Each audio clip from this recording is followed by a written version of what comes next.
out loud. So I'm working through my solo for the piece I'd Rather Be at Home, and I'm just realizing I've made this piece before, which might not come as a surprise to most artists.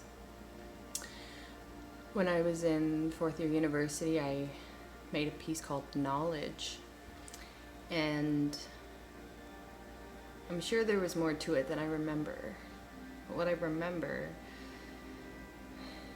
is the exploration of vulnerability, and I really hate that word, but here we go.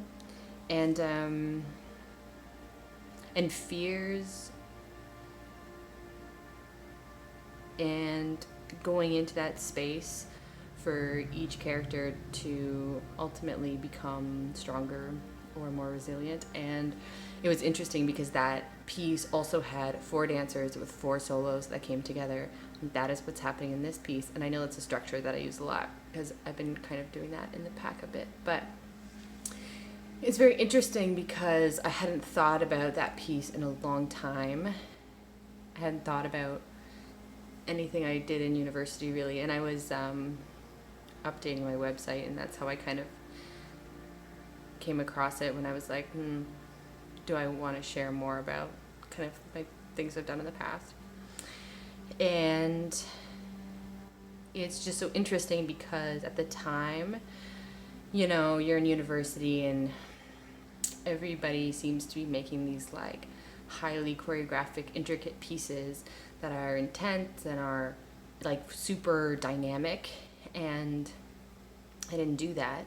And I knew that's what I was interested in exploring, but I felt very self-conscious about it, and it really didn't help because my professor at the time, who will remain nameless, didn't enjoy the piece and made that very apparent to me as far as pulling me into their office to tell me they didn't know how to grade me because they didn't know if I was doing work. But it was so weird because I made a piece and like everybody else made a piece, and so I was like, how are you grading anybody else? Wouldn't that be the same? But somehow it was different, and it led the conversation. I guess he was unimpressed. They were unimpressed. We're unimpressed with trying to be elusive here. They were unimpressed with because my first showing we hadn't had a rehearsal, so I just created a structured improvisation around the content, and they did it for the first showing, but I didn't hide it at all. I think I told everybody we haven't had a rehearsal yet, and so I think my professor was very upset about that, and it just kind of got worse from there because my professor really didn't enjoy the piece. So it kind of just got worse and worse. And then it was like, I don't know how to mark you. And I was like, well, we didn't have time to meet before. The schedules didn't line up, couldn't find studio space. And I had also met with them one-on-one to have conversations about the content and work with them individually on their solos and then to put the piece together. So there was some stuff, but like the process had started, but it didn't manifest in like a 30-second showing for the class.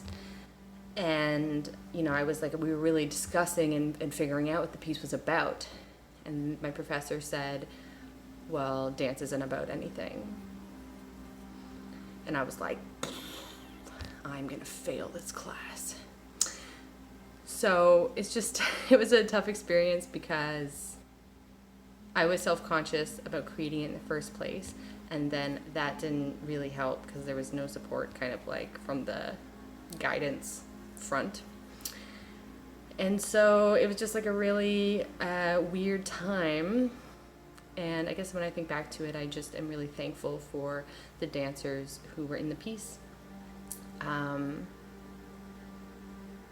They're just so giving, just so available for this kind of weird, dark piece that it was a school piece. So like you turn it out pretty quick. There's not like an abundance of time to really flesh something out.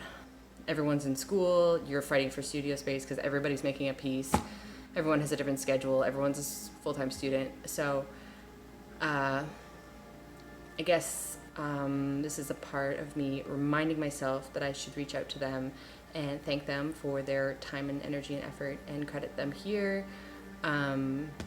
because now the piece, like this is the same piece, not only in structure but in content as well.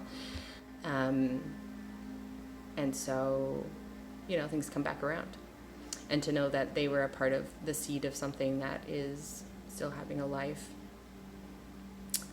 I think might mean nothing to them, but it means something to me, and I'm very thankful for their time and effort and energy. So this is a reminder to myself to do that, and also an interesting reflection on how, yeah, this content just came right back around. How many years has it been? 6, maybe 5, 6 years, but it comes back around. And so remembering that happens, and it's probably a good thing.